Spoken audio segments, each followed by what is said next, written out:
At exactly 6:14 in the morning, something exploded outside my house. Not metaphorically, not kind of loud. I mean the kind of sigh that jolts you upright in bed before your brain even catches up with reality. For a split second, I genuinely thought something inside my house had blown up. My heart was racing, the room was dead quiet, and then I heard it again. This slow, scraping sound, plastic grinding against concrete. I grabbed my phone, checked the time, and walked straight to the front window. And what I saw in my driveway made absolutely no sense. My trash can had basically detonated. The lid was halfway across the driveway. A cracked wheel was lying in the grass. There were black plastic fragments everywhere, like someone had taken a hammer to it. And the contents, oh yeah, those were now decorating the pavement like some kind of disgusting yard sale. Coffee grounds, egg cartons, half a banana peel, an empty cereal box just slowly tumbling in the morning breeze. And standing right next to the mess was my neighbor, or more specifically, the president of our HOA, Karen. Now, before you think I'm exaggerating by calling her that, just understand this. If you looked up the phrase HOA Karen in a dictionary, I'm convinced her face would pop up next to it. Perfectly styled haircut, arms crossed. That expression people get when they're already mad before the conversation even starts. And she was staring directly at my driveway like she was inspecting a crime scene she had just solved. I opened the window slightly so I could hear what was going on. Karen muttered something under her breath, shook her head dramatically, then walked back toward her house like she had just finished a very important civic duty. That's when it clicked. She had knocked over my trash can. On purpose. At first I thought maybe it was an accident. Maybe she'd bumped it with her car. Maybe the wind caught it. Maybe literally anything normal had happened. But then I noticed something. My trash can hadn't just tipped over. It had been shoved. Hard. There were scrape marks on the concrete like someone had pushed it with force, and the lid had snapped clean off the hinge. Now here's the weird part. This wasn't the first time my trash can had ended up on the ground. It had happened twice the week before, and once the week before that. At the time, I assumed raccoons were getting into it. Maybe a stray dog tipped it over. Stuff like that happens. But now, I was standing there staring at the aftermath, watching the HOA president walk back into her house like nothing happened. And suddenly a very uncomfortable thought popped into my head. What if this wasn't random? What if Karen had been knocking over my trash can? On purpose? Because if that was true, then the little solution I installed 2 weeks later was going to give her the surprise of her life. The strange part wasn't that my trash can got knocked over. The strange part was that it kept happening. The first time, I brushed it off. Trash day had just passed. The wind had been a little strong that night, and I figured maybe a raccoon or stray dog got curious. You know how it goes. Animals smell food, tip the can, make a mess, and move on. Annoying, but normal. So I cleaned it up, rinsed the driveway, and didn't think much about it. But then it happened again. 3 days later, same thing. Trash everywhere. Lid popped off. The can lying sideways like it had been shoved instead of tipped. This time I remember standing in my driveway thinking, okay, that's weird. Because here's the thing. Our neighborhood is one of those quiet HOA suburbs where nothing really happens. No stray dogs running around. No wildlife raids. The loudest thing you usually hear is someone mowing their lawn at 8 a.m. on a Saturday. So 2 tipped trash cans in 1 week. That was already pushing it. But then it happened a third time, and that's when I started paying attention. The third time was the moment my brain went from random nuisance to something's not right here. Because this time, I noticed something I hadn't seen before. My trash can hadn't just fallen over. It had been pushed. You could literally see the scrape marks across the concrete where the wheel dragged sideways, and the lid hinge wasn't cracked, like it snapped under weight.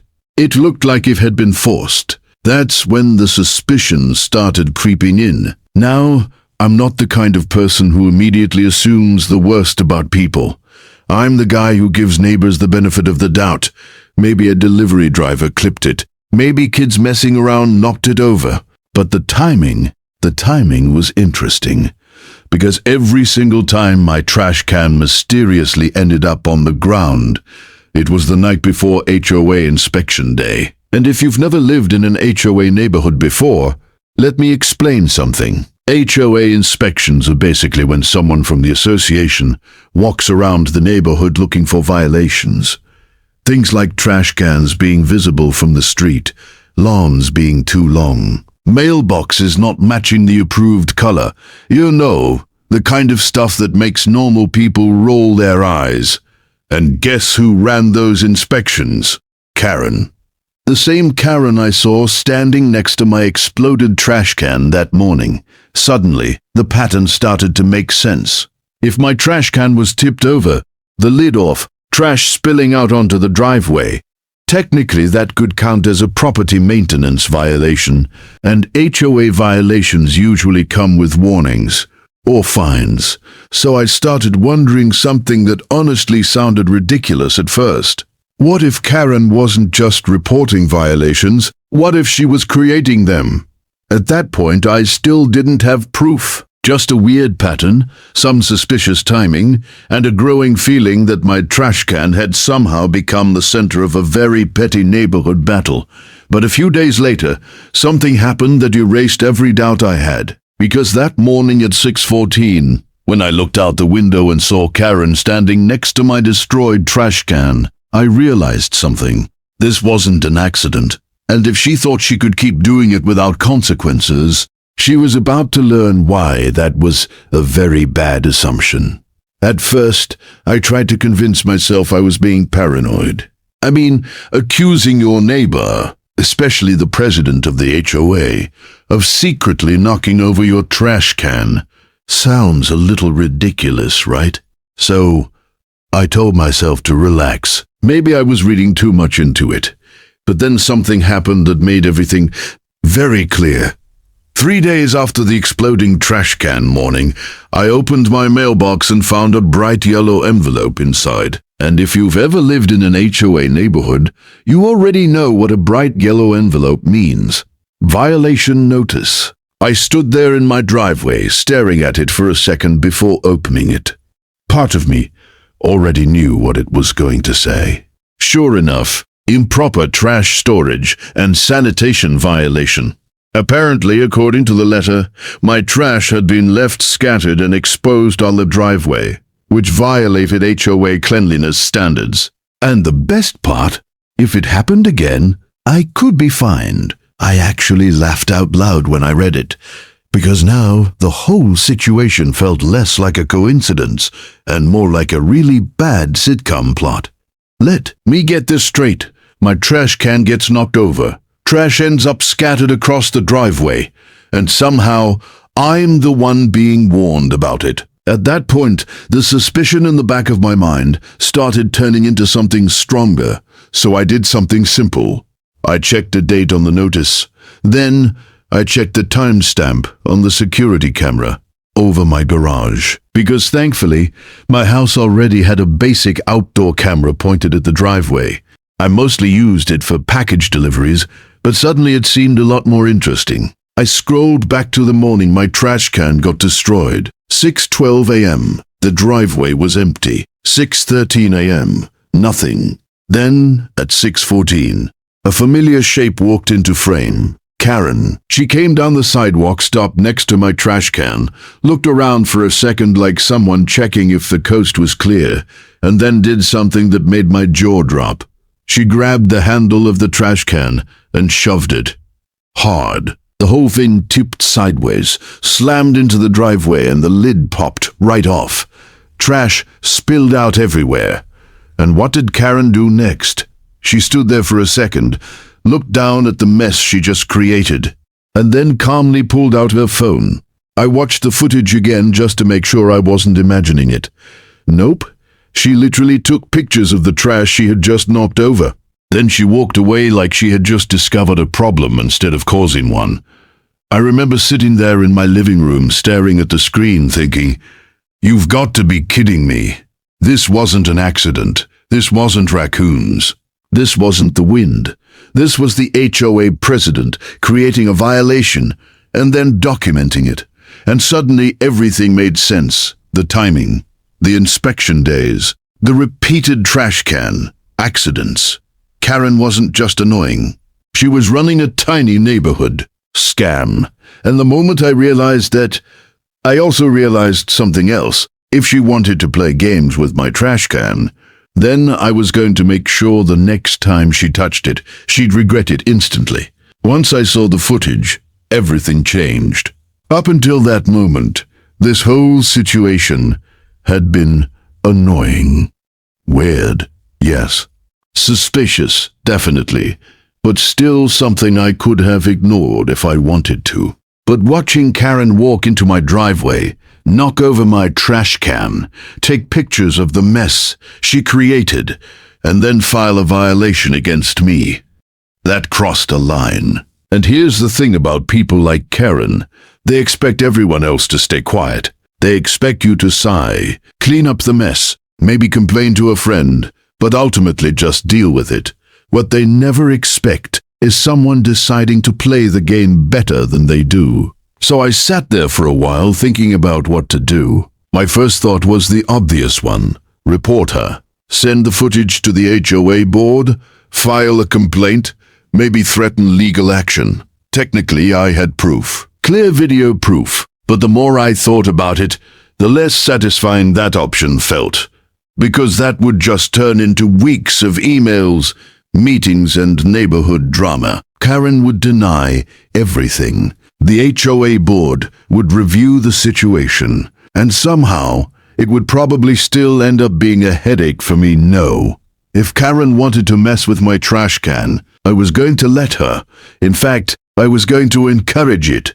But the next time she touched it, things were going to go a little differently. That's when the idea hit me. And the more I thought about it, the more I started smiling. Because it was simple, completely legal, and absolutely something she would never see coming. The next day after work, I drove to the hardware store. Now imagine the scene for a second. I'm walking through the aisles. Les looking at shelves of tools, trying not to laugh at the ridiculous plan forming in my head. I grabbed a few things, a heavy-duty steel stake, a length of strong cable, a reinforced hinge bracket, and one more little item that would make the whole setup unforgettable. When I got home, I waited until it was dark. Not because I was doing anything illegal, I just didn't want curious neighbors asking questions. I rolled my trash can into its usual spot at the end of the driveway. Then I got to work. First, I drove the steel stake deep into the ground, just behind where the trash can normally sat. It went down far enough that it wasn't going anywhere. Then I ran the cable through the back handle of the trash can and secured it tightly to the stake. From the street, you couldn't see the cable at all. To anyone walking by, the trash can looked completely normal, just sitting there like it always did. But here's the fun part. If someone tried to shove it hard enough to knock it over, like Karen had been doing, the can wouldn't move at all. And the sudden resistance would create a very interesting reaction for whoever was pushing it. I stepped back and looked at my setup, trying to imagine the moment it would happen. Karen walking down the sidewalk, looking around to make sure no one was watching, grabbing the handle, giving it that same aggressive shove she always did. And then, well, let's just say physics has a funny way of teaching people lessons. Now, all I had to do was wait for inspection day. The next morning felt like waiting for the final scene of a movie you already know is going to be good. Except this time, I had front row seats. Inspection day always started early. Karen liked to do her little neighborhood patrol around sunrise, probably because fewer people were outside to question what she was doing. So that morning, I made C. Orphe sat down at my kitchen table and pulled up the live feed from my driveway camera. 6:05 a.m. Nothing. The trash can sat exactly where it always did, right at the edge of the driveway, calm, innocent, completely normal looking. If you didn't know better, you'd think it was just a trash can. But I knew better, and in about 10 minutes Karen was going to learn the same lesson. 6:10 a.m. Still nothing. I took a sip of coffee and leaned back in my chair, trying not to laugh at how ridiculous the situation had become. Imagine explaining this to someone. Yeah, I'm currently waiting for my HOA president to attempt sabotage on a reinforced trash can. 6:13 a.m. And then she appeared, right on schedule. Karen walked into frame from the sidewalk, clipboard in one hand and phone in the other, like she was some kind of neighborhood inspector. She stopped near the driveway and did exactly what she had done in the footage I watched earlier.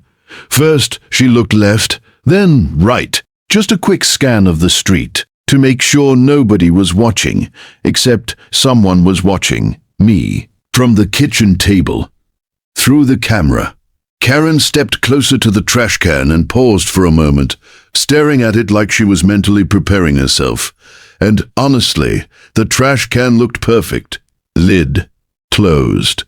Standing upright, no violations in sight. Which meant if she wanted a violation, she'd have to create one. Sure enough, she reached out and grabbed the handle. I actually leaned closer to the screen at that moment, because I knew what was about to happen. Karen gave the trash can the exact same aggressive shove she'd done in the previous videos. Except this time, the trash can didn't move, not even an inch. And when something that's supposed to move suddenly doesn't, physics takes over. Karen's momentum carried forward. Her arm jerked. Her body lurched. Her body lurched with it. And suddenly, she was completely off balance. The look on her face changed instantly, from smug confidence to pure confusion. For a split second, it looked like her brain couldn't understand why the trash can hadn't tipped over like it always did.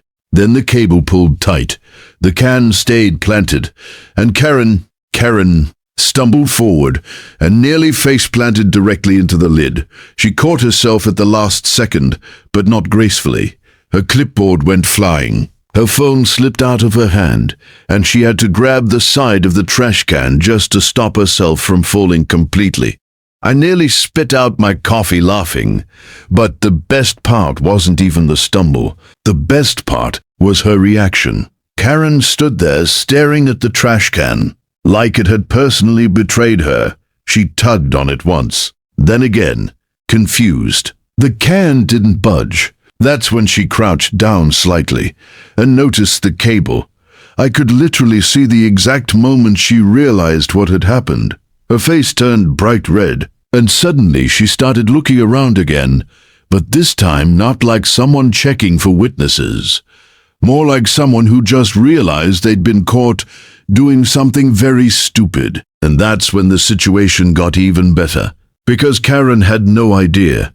The HOA board was about to see the same video I was watching right now. The best part of the whole situation wasn't Karen stumbling over my reinforced trash can. It was what happened after. Because while she was standing there staring at that cable like it had personally offended her, I was already moving to the next step of the plan. Remember that footage I mentioned earlier? The clip of Karen walking into my driveway, knocking over my trash can, and taking pictures of the mess she created. Yeah, I didn't just watch it. I saved it. And once I saw her try the same stunt again, this time failing spectacularly, I decided it was finally time to send a little email. Now here's something interesting about HOAs that most people don't realize. The president usually isn't the only person on the board. There's typically a handful of other members who vote on decisions, approve fines, and review complaints. Most of them are just normal neighbors who volunteered for the position because nobody else wanted the paperwork, which meant Karen wasn't the ultimate authority she liked to pretend she was. So I opened my laptop, attached the video file, and wrote the most polite email I could possibly manage. And trust me, it took effort, because inside I was still laughing about the moment she nearly face-planted into my trash can. But the email itself completely calm, professional, respectful. Respectful. Something along the lines of, "Hello, I recently received a violation notice regarding trash sanitation on my property. However, after reviewing my security camera footage, I discovered something concerning. It appears the violation may have been caused intentionally by a member of the HOA inspection team." Then I attached the video, not just one clip. 2. The first video showed Karen walking into my driveway earlier that week, shoving the trash can over and taking photos. The second video showed her returning, grabbing the can again, and nearly tripping when it didn't move. I didn't accuse her of anything directly. I didn't insult her. I didn't even mention her name in the message. I simply ended the email with, "I wanted to share this footage with the board so you're aware of the situation. Please let me know how you would like to proceed." Then I hit send. And honestly, I expected it to take a few days for anyone to respond. HOA boards aren't exactly known for lightning-fast communication, but apparently that video made an impression, because about 2 hours later, my phone buzzed with a new email notification, then another one, and another. 3 different board members had replied to the message, and judging by the tone of their emails, they were not happy. One of them wrote, "Thank you for bringing this to our attention. We will be reviewing this situation immediately." Another said, "This footage is extremely concerning. We'll be scheduling an urgent board discussion." But the third message was my personal favorite. It was only 1 sentence long. "Please disregard the violation notice you received. It has been removed from your record." I leaned back in my chair reading that one, because in HOA language, that was basically the equivalent of saying, "Karen is in serious trouble." And judging by how fast those responses came in, I had a feeling her morning was about to get a lot worse. But the real twist, that didn't happen during a quiet email exchange. It happened at the next HOA meeting, in front of half the neighborhood. The HOA meeting the following week was packed, and that alone was unusual. Normally these meetings are the most boring thing you can imagine. Maybe 5 or 6 homeowners show up. Everyone talks about lawn maintenance or parking rules for an hour, and then people quietly leave wishing they'd stayed home. But this time, half the neighborhood showed up. Word travels fast in suburbs, and apparently the board had sent out a message saying they needed to discuss an important conduct issue regarding HOA inspections. People were curious. I walked into the small community clubhouse and immediately noticed Karen sitting at the front table with the other bull. Odd members. And let me tell you something. She did not look happy. Her usual confident, slightly smug posture was gone. Instead, she was sitting stiffly with her arms folded, staring straight ahead like someone who had already decided the entire meeting was a personal attack. Which, honestly, it kind of was. The meeting started normally enough. The board chair, an older guy named Mark, who had always seemed pretty reasonable, went through a few routine announcements first. Budget updates, pool maintenance, community yard sale dates. You know, the usual HOA stuff. But then he cleared his throat, looked down at a piece of paper, and said something that instantly changed the atmosphere in the room. "We need to address a concern that was brought to the board regarding inspection procedures and conduct." You could actually hear the room go quiet. Mark continued, "Last week, a homeowner submitted security footage related to a violation notice that had been issued. Karen shifted in her chair, not dramatically, but enough that people noticed. Mark then did something I honestly didn't expect. He turned toward the small TV mounted on the wall of the clubhouse, and he said, 'For transparency, we're going to show the footage so everyone understands the situation.' Now the room was completely silent. A few seconds later, the video started playing. There it was, Karen walking into my driveway, looking around, grabbing my trash can, shoving it over, trash spilling everywhere. And then, my personal favorite part, Karen pulling out her phone and taking pictures of the mess she had just created. You could actually hear a few people gasp. Someone in the back muttered, "Are you serious?" But the video wasn't finished. The second clip played immediately after. Karen returning to the driveway a few days later, grabbing the trash can again, shoving it hard, and then stumbling forward when it refused to move. This time the room reacted differently. Someone laughed, not loudly, but enough that a few other people started chuckling too. Karen's face turned the exact same shade of red I'd seen on the camera footage. Mark paused the video and turned back to the room. He didn't raise his voice. He didn't make a dramatic speech. He simply said, very calmly, "This behavior is not acceptable for anyone representing the HOA." Then he looked directly at Karen, and after a long, awkward silence, he added one more sentence. Effective immediately, Karen will be stepping down from her role as HOA president. You could almost feel the tension snap in the room. Some people looked shocked. Others looked relieved. Karen stood up abruptly, grabbed her bag, and walked out of the clubhouse without saying a word. And just like that, the neighborhood's most enthusiastic rule enforcer was gone. As for my trash can, funny enough, it's never been knocked over again. Not once. And every time I wheel it out to the curb, I can't help but smile a little. Because sometimes the best way to deal with a Karen is to let them trip over their own nonsense.